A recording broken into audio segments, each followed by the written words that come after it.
You are in the right place at the right time. And I hasten to tell you, with the right caliber of people, people who take a keen interest in your wellness, in your lifestyle, in your longevity, in your health. Welcome, it's Weekend Deal, the Nigerian Television Authority of the NTA. Yesterday, we opened up our conversation on cancer. So Francis continues with our conversation, and it brings us this overview. For Nigeria and Africa in general, cancer is becoming most common and more deadly with over 200,000 cases per year. Worldwide, cancer deaths are more than the percentage of deaths caused by HIV/AIDS, tuberculosis and malaria put together. It is the second leading cause of death in developed countries and is among the third leading cause of death for adults in developing countries. There are foundations that are working very hard, there are NGOs that are working very hard. But we are still very, very far away from where we need to be. A country like Nigeria, with the kind of resources we have, people should no longer die of breast cancer. There are countries that are not as blessed as we are, who have put everything in place to make sure that women don't die anymore of breast cancers, and that people who are diagnosed even of other forms of cancers have a good chance of living fulfilling lives and long lives. So we need more diagnostic centers. We need more treatment centers. We need science that is not yet available in Nigeria. For example, I have been doing my evaluation 10 years down the line, and I got a CT scan. And the CT scan, was not 100% conclusive, but they are questioning certain things that they have seen in the images. And what they are recommending is that I do a PET scan to, address whatever gaps there are so that we are very sure if there is need to panic or not. And then I start to make calls to colleagues around the country, and there is nowhere in Nigeria I can get a PET scan. Now that is scandalous. Look at all the hotels we are building, all the filling stations we have, all the shopping plazas, and other kind of investment that we are making. But we are not making health as much a priority in the investments that we have. There are more than 100 types of cancer usually named for the organs or tissue where the cancers form. While some symptoms may differ between various people, it is important to get medications as soon as you notice the symptoms. The reason for the growth in cancer rates in Nigeria and the extremely poor countries are varied, which include unhealthy lifestyle and environmental pollution, late diagnosis, and poor access to health care. The number one thing is to make sure that we improve our health-seeking behavior generally. There are people since when they were born, they've never really taken themselves to a healthcare center to say, please check me head to toe and let's address whatever you find. We seem to have superstitious beliefs that restrain us from being proactive. Those need to be addressed. The fact that I went to check to see whether I'm free of disease does not mean I am praying to have a disease. Our lifestyle. We just eat anyhow. We don't eat right. Plenty carbohydrates, very little vegetable, plenty of oil, and we seem to have become a dumping ground of all manner of seasonings. You enter the market, there is seasoning for pepper soup chicken, pepper soup goat, pepper soup cow. They all have different seasonings. You are doing a jollof seasoning. You are doing fried rice seasonings. You are doing cow leg, seasonings of all manner of things. And we don't even take time to ask, what is the content of this seasoning? Is it the kind of thing that will cause radicals to multiply in my body, thereby increasing my risk of coming down with a disease like cancer? There are many things with colorings. I don't know anywhere else people consume concentrates. Those are packaged juices, like Nigeria. If you go to parties, they are always on the table. Like one person is entitled to a malt, a Coca-Cola, a Five Alive, and they just put a whole bunch of those sugar things on the table for us. We need to begin to mind what we put in our mouths. The psychological effect of having cancer can be devastating, and perhaps the key issue is that most people simply cannot afford the high cost of cancer treatment, be it radiotherapy, chemotherapy, immunotherapy, or surgery. And government needs to begin to sit at table with activists in the area of health so that they are better informed about what the priorities are. And it is not eye service, and it is not tokenism. We want to sit at the table with policymakers as partners in progress, in development. We want more centers, we want centers in rural areas, we want the treatment facilities to be decentralized so that it can go closer to people. We need that to happen, and we need a budget for those who can't afford care, because treating cancer is not a joke. Today on Weekend D, our focus will be on cancer and all you need to know about cancer. It is very gladdening to talk with and listen to survivors because cancer and its treatment can be quite financially devastating and debilitating. What we must all strive to do, the best we can do, present ourselves for checkup regularly, watch how we live. Your lifestyle is who you are and what you will grow to become. Ore has spent time looking at not just the challenges for cancer manageability, but what the centers that treat cancer in Abuja face. Nigeria's population of about 170 million requires at least 170 cancer centers, with 1 million people to a center, according to the World Health Organization. But there are a few cancer centers scattered around the country, which brings to worry the condition of Nigeria's scarcity of facilities available for the treatment and management of cancer. Nigeria has limited oncology facilities and radiotherapy treatment centers with fewer than 9 functional radiotherapy machines. 90% of these centers are not functional and operate without treatment planning systems. Only one center, the National Hospital Abuja, can boast of a treatment planning system and a cancer treatment simulator. According to World Health Organization, at least 1 million people should be attached to a center, a functional cancer center.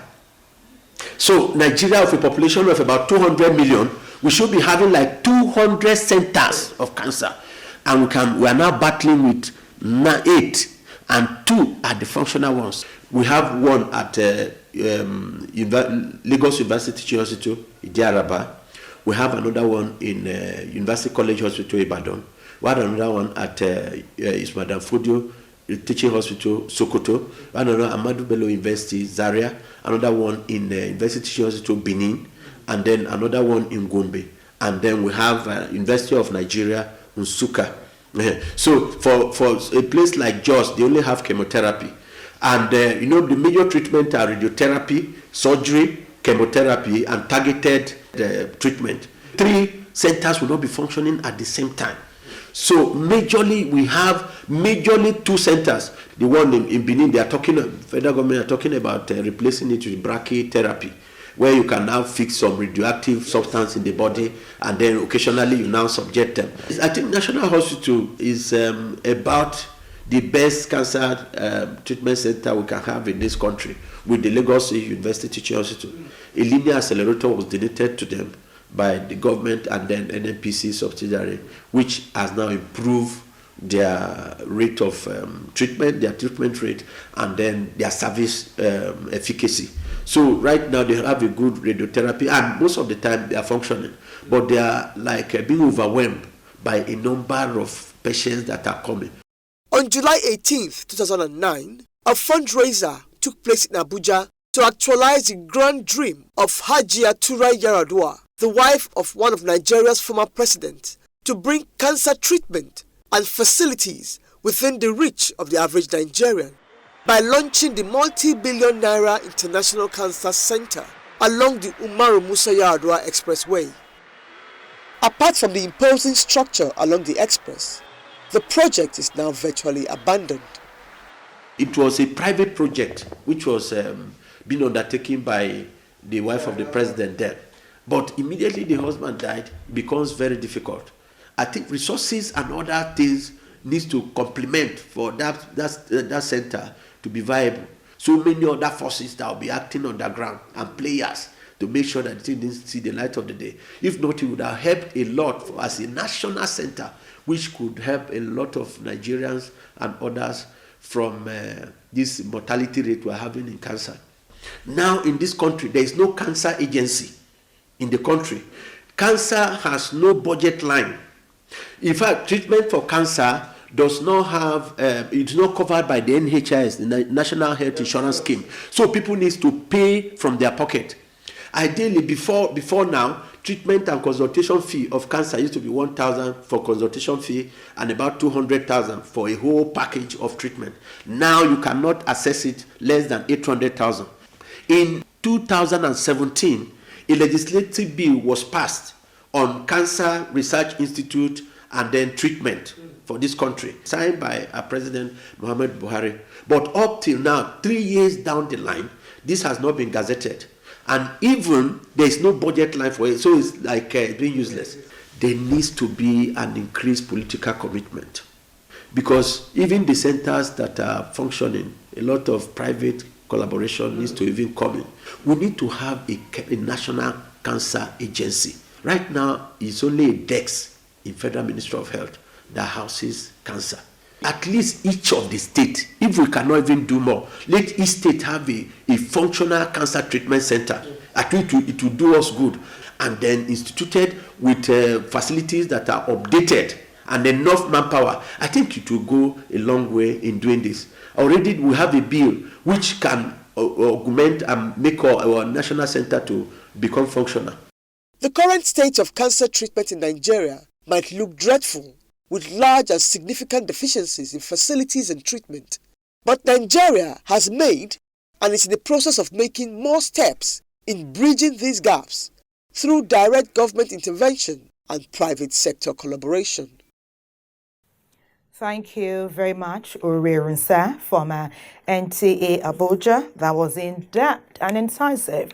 And of course, it continues to throw more light on our conversation, talking about cancer, manageability, funding, available cancer centers, and more. You do know that Weekend Deal is an interactive program, and we expect your contribution, just like yesterday, so that we can continue to know what you're thinking, how you feel, and what's happening in your area. We're talking about issues of cancer management, and we have a guest here.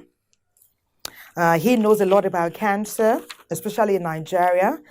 And we're talking with Dr. Adamu Al-Hassan Umar. He's the president of the Nigeria Cancer Society. Thank you for making the time to be here with us. It's a pleasure to be here. Thank you. I can and I will. Since February 4th, that phrase has become familiar for many Nigerians, and indeed, people all over the world. Is a theme for to mark the Cancer Day, or indeed the Cancer Week for this year. What does that really encompass? Well, good morning, viewers, and thank you very much once again for having me. I am and I will is actually the real theme for this year's World Cancer Day activities. The theme is a global driven impact campaign that started way back in 2019. So it's actually a 3-year theme, Okay. just for emphasis and for a very robust approach at bringing all stakeholders on board. It is an initiative of the Union for International Cancer Control, UICC, to which the Nigerian Cancer Society is a member. And it is all about bringing people, bringing stakeholders on board. I am and I will. All our actions matter when we come together.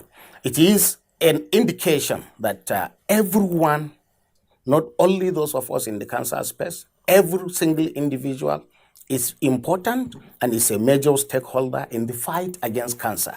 And that is the reason why this year, being the last year of the I am and I will theme, is very significant for us because it is where we now take stock, where we now look back and see the successes that we recorded over the past 3 years. Are there And any?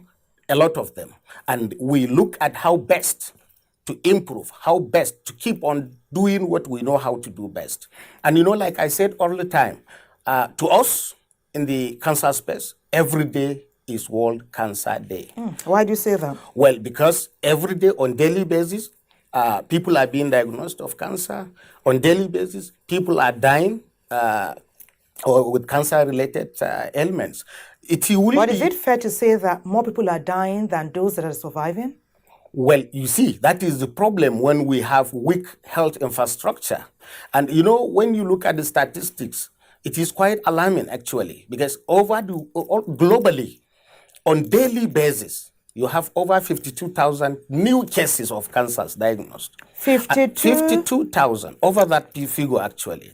And you have over 27,000 cancer-related deaths on daily basis. When you do the maths over the 365 days of the year, you will definitely discover that the statistics is quite alarming. In Nigeria here, we have over 300 cases of cancers diagnosed on daily basis. And mind you, and there are many that are not diagnosed. And mind you, out of every one of these over 300 cases, there are hundreds out there that have not accessed care, that have not presented to the hospital, that have not been diagnosed. And that is the alarming statistics. When you look at the mortality rate in Nigeria, on daily basis, we have over 200 cancer-related deaths. And that's the one that is recorded. When you juxtapose the statistics of cancer cases that are recorded on daily basis and the number of deaths, over 300, over 200 dying on daily basis, it goes to show you that we truly have a long way to go. Okay, but before we, yes, we have a long way to go, but happily, we're having this synergy. There's more information out there via the media. Many Nigerians, even the very comfortable and wealthy, may find it very debilitating to pay out of pocket for cancer treatment. So when we are aware of that, it now behoves us to provide a soft landing in terms of cancer treatment centers and policies that will factor in the treatment to reduce the financial burden of Nigerians. Where are we with that? Well, thank you very much. A very excellent question. And sincerely speaking, healthcare financing generally is a kind of law in Nigeria, particularly as it regards to cancer management. And that is the reason why we in the Nigerian Cancer Society, and in fact all advocates in the cancer space, are calling for universal health coverage, a situation whereby cancers will be covered holistically by the National Health Insurance Scheme. If you read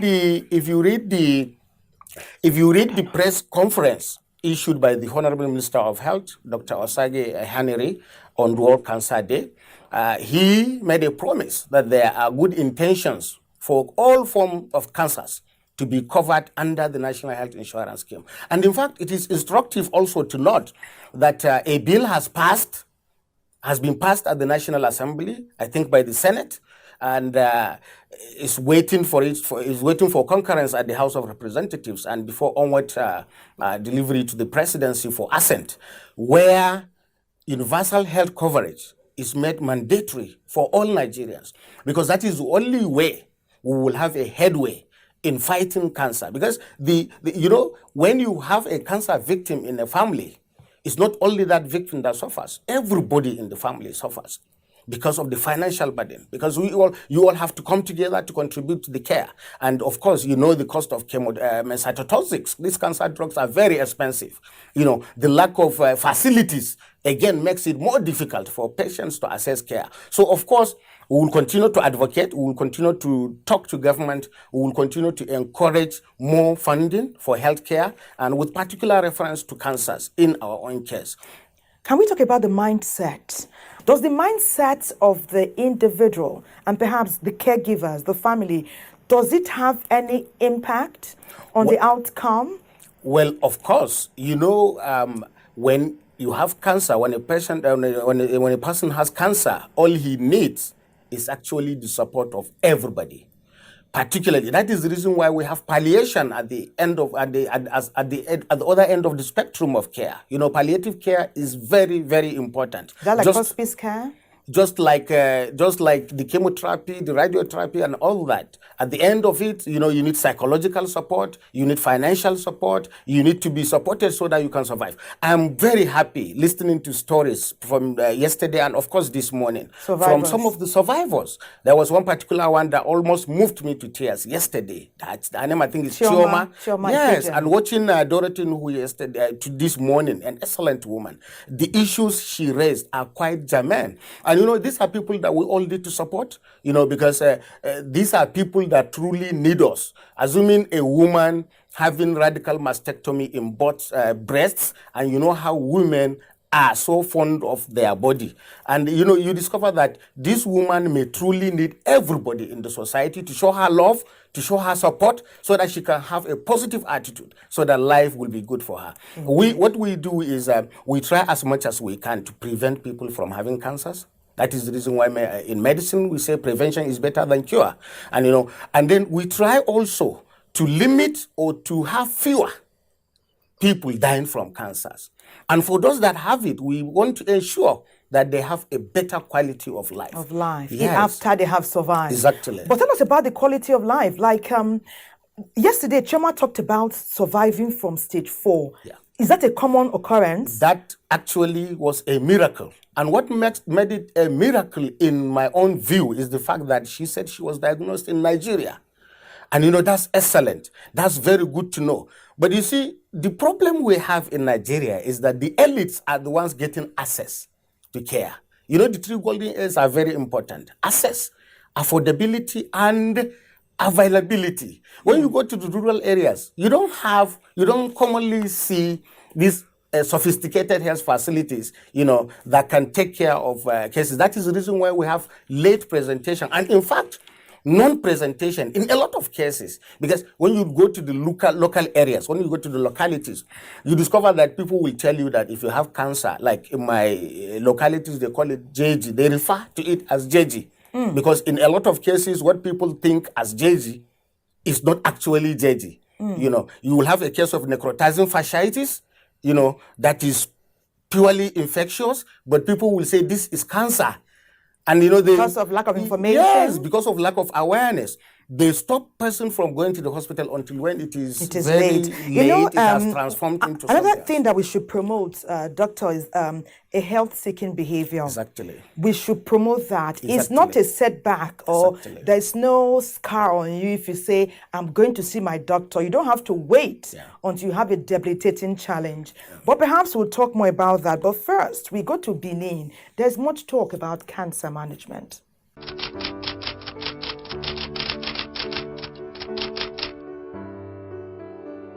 In recent times, advances in medical research and science has made treatment and management of cancer more accessible and effective.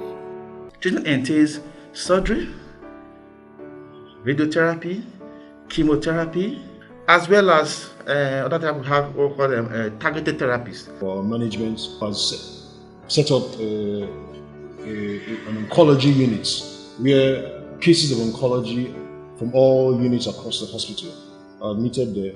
And we also have pharmacy oncologists, we have nurses oncologists, we have doctor oncologists who work on that ward, and they take care primarily of oncological cases.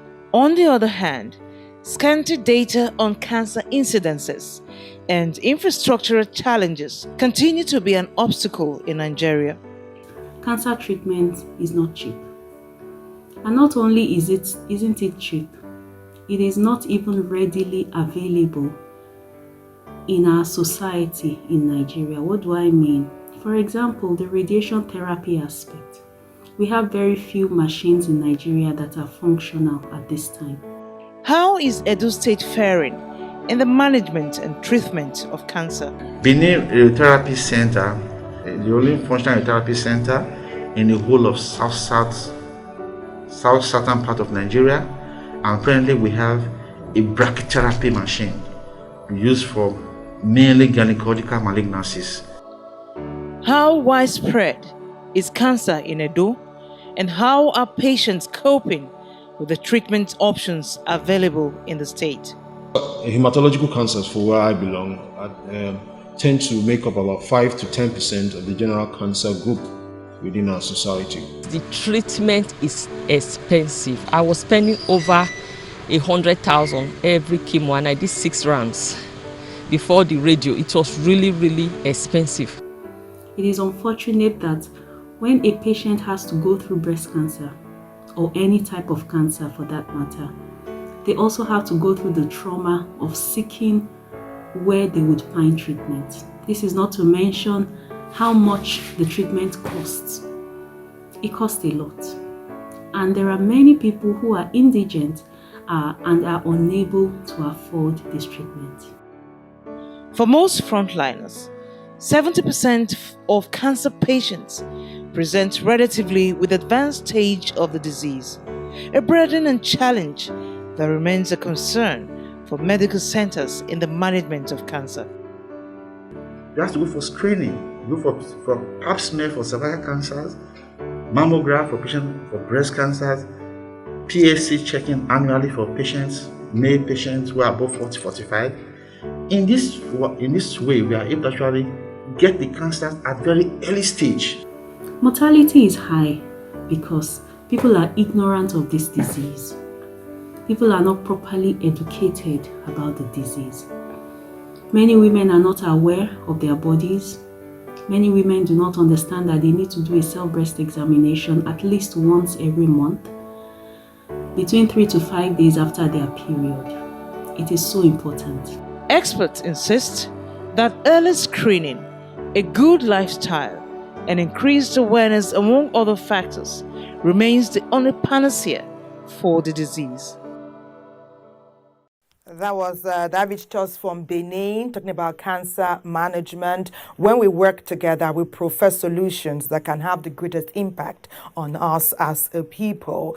Before the break, we're talking with Dr. Al Hassan, and he's been throwing more light on what's been happening and how we can take better care of ourselves. And I mentioned health-seeking behavior of Nigerians. Where are we with that? Well, before you answer that, someone asked here, please ask the doctor how we can prevent cancerous diseases in general. Well, sincerely speaking, talking about health-seeking behavior of Nigerians, it is very, very terrible, and it is very, very disappointing to see how people, in fact, these days, almost everything has carcinogens. Because when you go out there, you see them ripening fruits, you see them burning tires, trying to fry meat and what have you. And these are toxic substances that are truly injurious, not only to those around the place where the smoke is, but to those that will consume. And that is the main reason why truly as Nigerians, we need to change our attitude. We need to truly have a societal reorientation, towards a better and more realistic health-seeking behavior. That's interesting. Prevention is better than cure, like I earlier said. 1/3 of cancers, most cancers, are preventable. Another 1/3 is treatable. That means it can be cured if detected early. That makes about 60% of most cancers. So it has goes to show that when you create the necessary awareness at the grassroots level, when you create the necessary environment where people can access care, where people can have proper screening of cancers and then appropriately treated, you will go a long way in preventing most of the diseases that eventually progresses to cancer. Okay, Chu and Daji, people refer to Daji like cancer in the north, and sometimes there's self-treatment. Yeah. Does it have any health implications? Oh, definitely. Earlier I mentioned Jeji. Jeji and Chu and Daji are basically the same perception. It's actually a very serious misconception. It's a myth to a lot. And we look at it as a very negative way of making people not to come to the hospital early. Because when you don't come to the hospital early, definitely your cancer will grow. Like we said, at the initial stages, most of these cancers are actually at precancerous stages. They can be easily detected benign and be easily managed. Like in the case of breast cancer, they usually start maybe with lumps. Like the stage 1 of breast cancer is actually painless. I mean, the precancerous stage is actually painless. So if you don't come for regular screening, you can't get access. And of course, when they say this is JG, what they are implying is that it requires traditional medication. They give person a lot of concoctions. They give them a lot of herbs. Does that work? Does it ever work? The problem is, there is no moderation. There is no regulation. And that is the reason why we are working very hard. There is a new department now at the Ministry of Health, Traditional Complementary Alternative Medical Department, and it's a very robust department. And this is where you now have very good collaborative approach where you can manage or get across to the local populace, because most of these things people are taking back at the localities are not actually regulated, they are not actually moderated. True. And of course, so sometimes what is meant to be good can have a negative impact. Activities to mark World Cancer Day. Yeah. Well, actually, the week has been very eventful. In fact, starting from Monday, it has been busy all week. We were at the National Assembly on Monday, where about 5 health-related bills were considered. 2 of them, the Nigerian Cancer Society considered to be critical, where we can make an input. And in fact, I'm happy to say that the Senate Committee on Health gave the necessary recognition to the Nigerian Cancer Society to make an input during the public hearing that held on Monday. And these are bills that are aimed at increasing funding for healthcare in general in Nigeria, and of course to us with particular reference to the cancer. And along this, the course of the week, a lot of our colleagues have had several interviews, and the whole nation, like I told you, every day is World Cancer Day to us.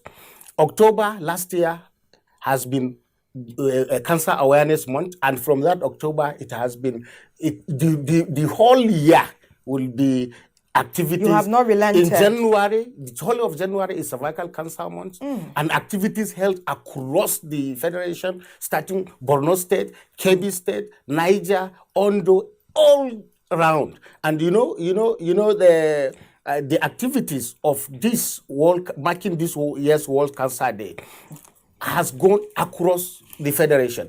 Partners, big NGOs, small NGOs, everybody, individuals, there has been a lot of activities, cervical cancer screening. But tell me about this cap. Does it have any symbolic representation? Well, actually, and you're wearing one. Yes. This is a crown. This is actually the logo of the Nigerian Cancer Society. Really? Yes, of course. And are you saying we should eat more seafood? Sorry? Are you asking us to eat more seafood? The crab is the symbol. Is the symbol of the society. So this is the logo of the Nigerian Cancer Society. And you can see the map of Nigeria because Nigerian is there in the name.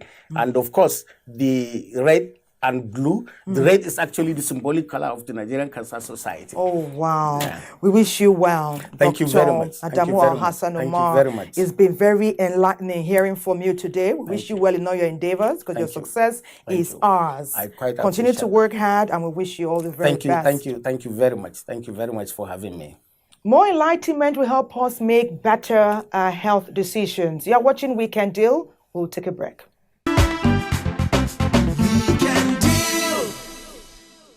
It was very enlightening to hear that cancers can be as varied as the different body parts. As in, if you can think about it, it can be cancerous. So it tells us that we must upgrade our health-seeking behaviors and patterns. Talking about the skin, they say that good health, just like poor health, starts from the inside and then comes to show or shine on the outside. Skin cancer, you heard about it. How does it present? Magdalene put this together for us. Statistics show that there are 4 major types of skin cancers: the basal cell carcinoma, the squamous cells, the melanoma, and the non-melanoma skin cancer. Between 2018 and 2020, skin cancers on the African continent rose by 20%. Cancer is an abnormal growth of cells, and it can affect all the organs, different organs of the body, including the hair. The normal skin cell grew abnormally, grew out of control, and form a mass of cells. The common skin cancer is a squamous cell carcinoma. The melanoma is seen commonly in albino because there is a melanocyte which produces melanin that they are lacking in their system. So once they are exposed to ultraviolet radiation, they are bound to have melanoma. It is true that we all desire great, superb, and glowing skin. But we must be extremely careful about how we maintain our skin. Under normal circumstances, when somebody is sick, you will not be hearing too much odor. But a sick person who has bleached, who has been using a chemical creams, the next thing you will see is you'll be perceiving is a nerve smell because of the overusage of chemicals on the skin.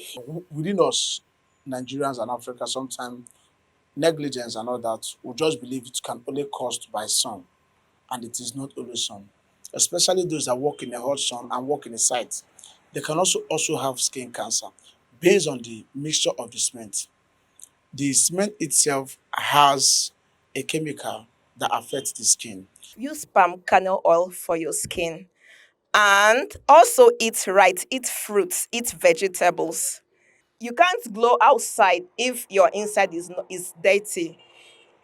And exercise regularly.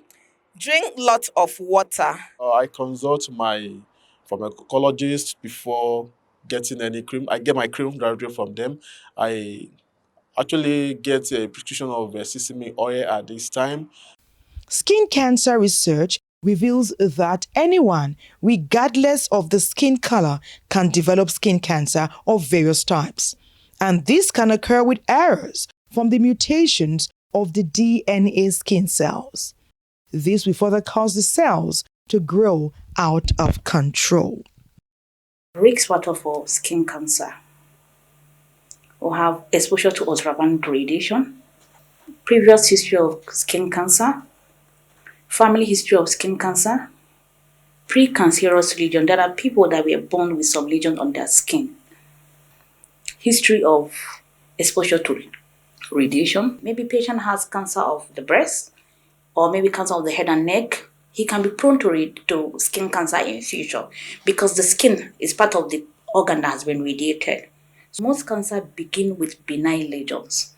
Patients have those kind of lesions in their system and notice that the lesions are increasing in size. They are prone to cancer of the skin in future.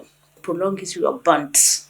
Maybe a child was burned at 5 years or 6 years. Chemicals like asbestos, chromium, weakened immune system. When I talk about weakened immune system, these are people that are on drugs, some antibiotic, HIV patient, because the immune system is low, they are prone to skin cancer. Although some level of sunlight is good, talking about vitamin D, suspicious changes help detect skin care at its earliest stages.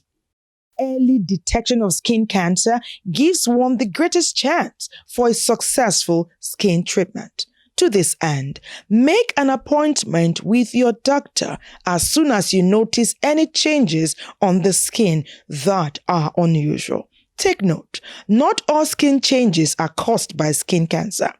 Allow a medical professional to do a thorough investigation to determine what exactly has caused the change. Thank you, Magdalene. Our skin and getting it to glow and shine doesn't have to be fair. You could be dark and glow. It's very important because people see your outward appearance before they get to know who you are. So how you look, it's important, I tell you. Now we have another doctor with us. He's been here before, I think sometime in 2020. That tomorrow was 2020. It's great to have you here with us today, Dr. Douglas Emika Oko. Did I get it right? Very well, Consultant indeed. neurosurgeon. Thanks for having me, Thelma. Great to have you with us. We'll chat. But first up, let's see what Charles Obike put together, talking about skin cancer in men.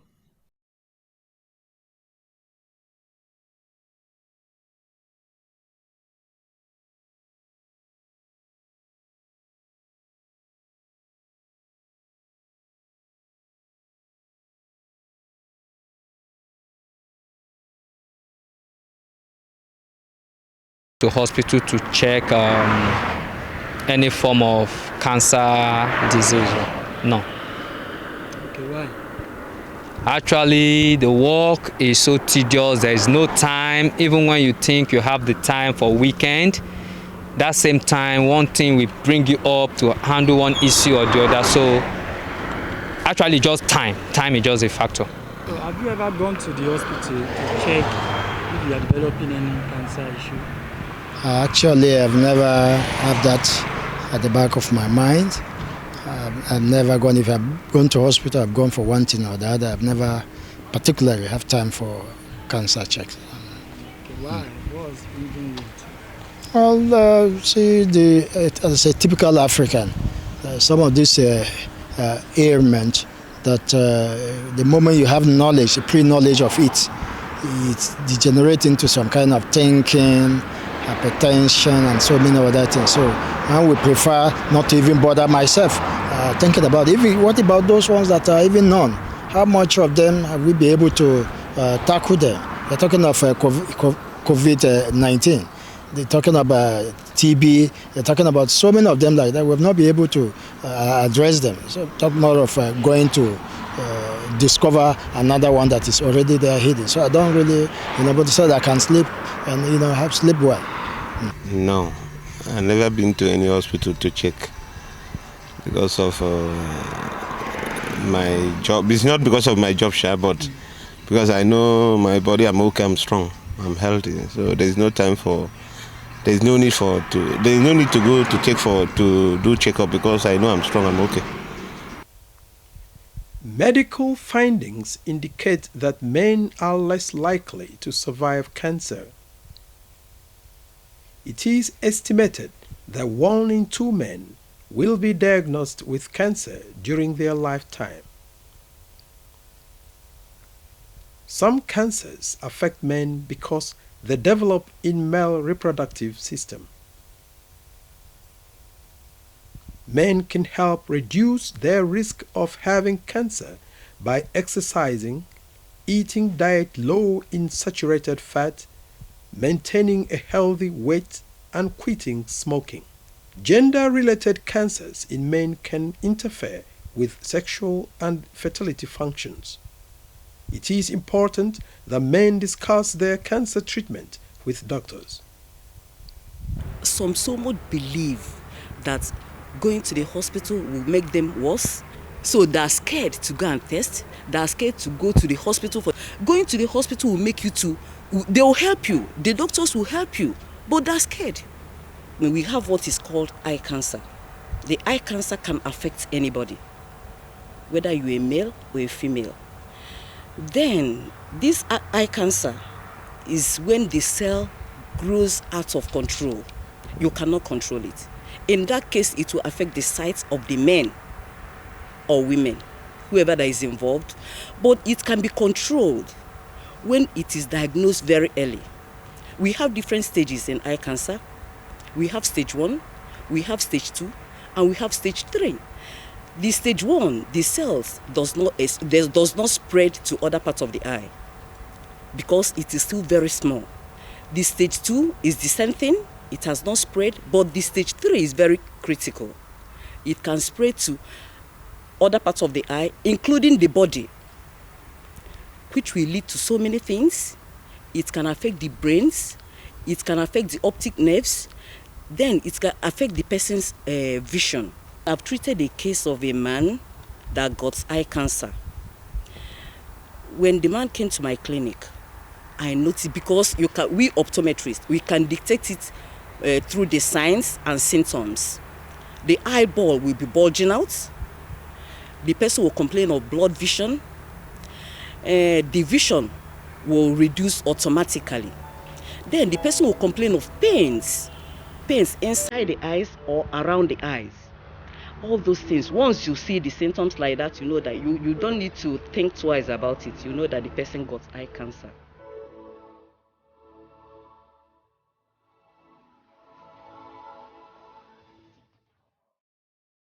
Many thanks, Charles Obike, for that. Of course, they say your eyes are the window to your soul. It's also the outlet through which you can see everything that goes on in this world. So you need to keep your eyes in proper working condition. Of course, the eyes also mirror what's happening in your brain. So it helps you to understand, helps you to fathom, helps you to have foresight, and tells you to go see your medical professional as and at when due, which has become every now and again. You're watching Weekend Deal. We're talking about cancers. We talked about World Cancer Day, and we had that chat with Dr. Al Hassan, president of the Nigeria Cancer Society. We have another doctor with us, I told you earlier, Dr. Douglas Emika Oko, the consultant neurosurgeon. Hello, Nigerians. Nice to have you with us. Ginger. Someone is reaching us from out of Abuja, from Plateau State, and it says ginger can be incorporated into our meals. Well, basically, the key thing about primary prevention of any medical problem, be it cancer, be it infections, be it anything at all, we always talk about healthy living, isn't it? Healthy living in terms of the kind of food you eat, whether you do exercises and stuff like that. Ginger. Is ginger healthy? I'm sure it is. Do you use it in your meals? I'm not a nutritionist, but yeah, I'm sure there are things that actually eat that actually we spice with ginger and stuff like that. So I'm sure something like ginger actually has medicinal and healthy implications for us in it and stuff like that. But saying that ginger probably can be a main constituent for actually prevention of cancer, I think that's overstretching it a little bit. Okay, thank you. That's good. We've talked about our environment too, that toxins are all around us. And oftentimes, many of us eat processed foods rather than having fresh foods and all that. Yeah, but so basically, if you talk about the things that will predispose or increase the risk of having things like cancers, of course, you talk about environmental factors, isn't it? I think Dr. Al Hassan Adamu talked about them. The smoke in the air, people having being secondary smokers when they are staying close to people who smoke, alcohol, the kind of additives and especially with canned food and all that. And that's why people always advise, eat natural organic stuff, isn't it? There are toxins everywhere. Everywhere.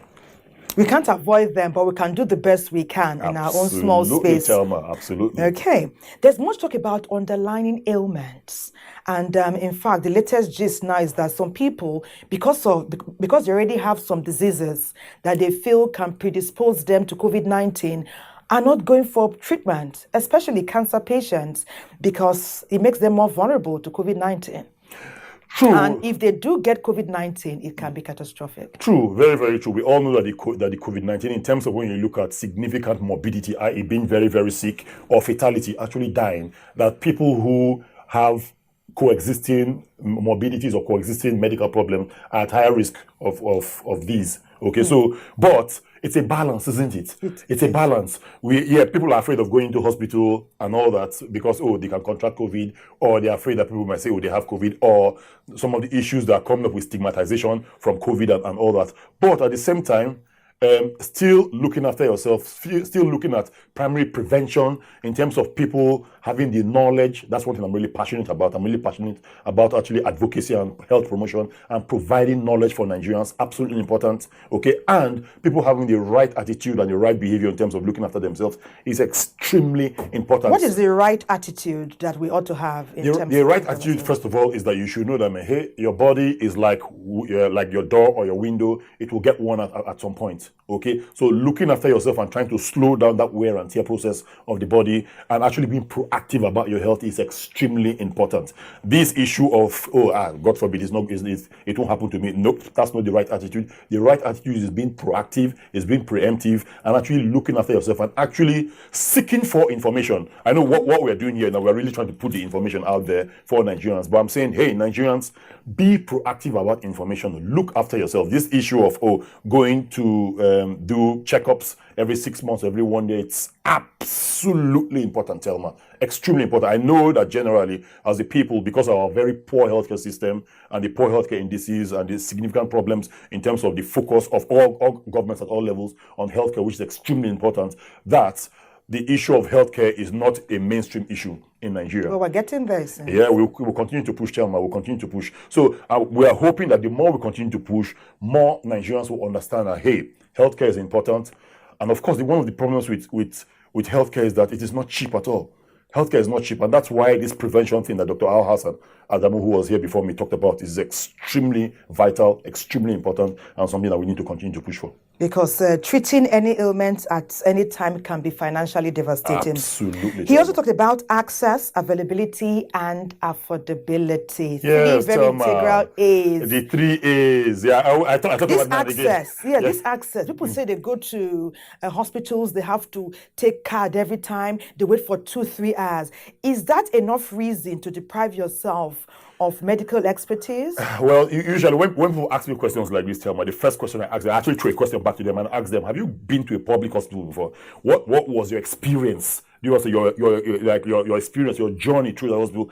It is excruciating. It's really painful. You go here, the stress and all that. So imagine you having maybe some pain or weakness or any sort of symptom in your body, and you look at going into that sort of hospital, or you look at going to a pharmacy where you just go in, you pick a drug. I'm telling you, your default setting will be just go to the chemist. Okay, so access is extremely difficult, and like I said, I'll go back to what I said again. One of the major problems we've had for a very long time in Nigeria is that healthcare is not a mainstream socio-political issue. It is not. Okay, and how can we make that thing easier, coming in and not being made to go 2 hours perambulating before you finally get access to the expert knowledge you desire? You can only do that when all the key actors understand that healthcare is fundamental, and that we start pushing all the buttons to actually make sure that this thing that we call patient-centered care, where you actually look after the patients, where you actually think of the patient's journey at all levels. Be it at the facility level, be it at the Federal Ministry of Health, you actually think, hey, how can we actually do things in an innovative way, throwing technology and all that, to actually make life easier for people in terms of this access? It is obvious to me that you don't work in a public hospital. Well, I do not work in a public hospital. Have you had a first-hand experience of working in one? Yes. Okay. I trained in Nigeria before I went to the UK. I did my medical school. I actually worked in Nigeria before I left. Okay, that's good. So that's how you can tell us about best practices. Thelma, the Nigerian patients are worth it. Thank you. That's brilliant. That's fantastic. It's inspiring. It's motivating. And also, it should make us do all we can to continue to imbibe great lifestyle practices. Absolutely. But we do hope, yes, partnerships are integral, especially for funding and to make access, availability, and affordability no longer an issue for many Nigerians. Just like our last conversation, this one has been so enlightening. You talk with so much inspiration, vigor, and vibrance. Thank you for coming today on Weekend Deal, Dr. Douglas Emika. Thank you, Nigeria. How am I sitting? Am I sitting well? To ensure my spine is okay? Well, you're looking good now. No, I didn't say look, sitting. I'm worried about my spine. In terms of your sitting position. Okay. Thank you, Dr. Oko. Thank you so Great much. to have you have this chat with us on Weekend Deal. Lifestyle of cancer therapy. Let's learn more. Some cancer risk factors, such as genetics and environment, are out of your control. But research suggests that about 70% of your lifetime risk of cancer is within your power to change, including your diet, avoiding cigarettes, limiting alcohol, reaching a healthy weight, and getting regular exercise are all great steps for preventing cancer. What you eat and don't eat can also play a vital role. So when you think about cancer and diet, there are a few key things that you have to consider. First is what causes cancer, right? And then the second thing is what kind of association really is there. And so let's touch on the first part first. So in terms of what causes cancer, there are a lot of things that can cause cancer. A lot of them are frankly unknown, but what is known is that genetic factors play a role. So these are things that are already in us. We're born with it. We might be predisposed to getting certain types of cancers. And then there is the environmental factor, which comes into play with things in the environment, things in the air, things that we consume, and these are termed carcinogens. And so some of sort of the more common carcinogens that maybe one might think of when you grill. So you might have heard when people are grilling, they say the charcoal, too much of that isn't good for you. So we know a lot about that now. And so in terms of other foods that are sort of associated with causing cancer, so not quite causing it, but associated with it, those include things like red meat, sugar, processed foods, so chemicals that are in processed foods. And so it's very important to minimize your exposure to those kinds of things. While certain dietary habits can have a major influence on your risk for cancer, conversely, other dietary habits can lower your risk. Aim to build your diets around a variety of antioxidant-rich fruits and vegetables, nuts, beans, whole grains, and healthy fats. At the same time, try to limit the amount of processed and fried foods, unhealthy fats, sugars, and refined carbs you consume. Really important things that we can personally do are to modify our diet and also increase in exercise. So those are things that have been shown to be associated with improving our body's natural immunity and also decreasing the chances of getting cancer. And so in terms of diet, some of these things are well known. Increasing your intake of vegetables is definitely high on the list. Fruits that are high in antioxidants that help really scavenge the body for stress radicals, things that are known to cause cancer. Decreasing your consumption of red meat, red and processed meat. Decreasing your intake of sugar, processed foods, that's really important. And other things that you can also do are adding more spices to your food as you cook. Things like turmeric, cumin, ginger and garlic have natural antibiotic properties and even cancer-fighting properties in the case of turmeric and cumin. And those are certain things that can really improve your body's natural immunity and also decrease cancer risk. If you have a history of cancer in your family, making small changes to your diet and behaviors now can make a big difference to your long-term health. And if you have already been diagnosed with cancer, eating a nutritious diet can help support your mood and strengthen your body during this challenging time. At any point you find yourself, eating healthy, nutritious meals is so critical. We know we have not told you everything there is to know about cancer, but we have gone far and wide. What is your lifestyle like? Are you eating healthy? Do you take time to work out? Drink lots of water? Have a positive mindset. Wish everyone well. Do great things. Plan for your future. This body is the only one we have in this lifetime. It's in our best healthy interest to treat it well and ensure that in the years to come, our body will work for us. Your health is your best wealth any day, anytime. It's always a pleasure to have you on our program, We Can Deal. Thank you for being a part of it today, as usual. Join us at midnight to be a part of this package. The repeat broadcast, we are also on YouTube. NTA series, NTA programs, go there and have a feel of what we brought forward for you. My name is Thelma Obaso. Have yourself a great week. Bye-bye.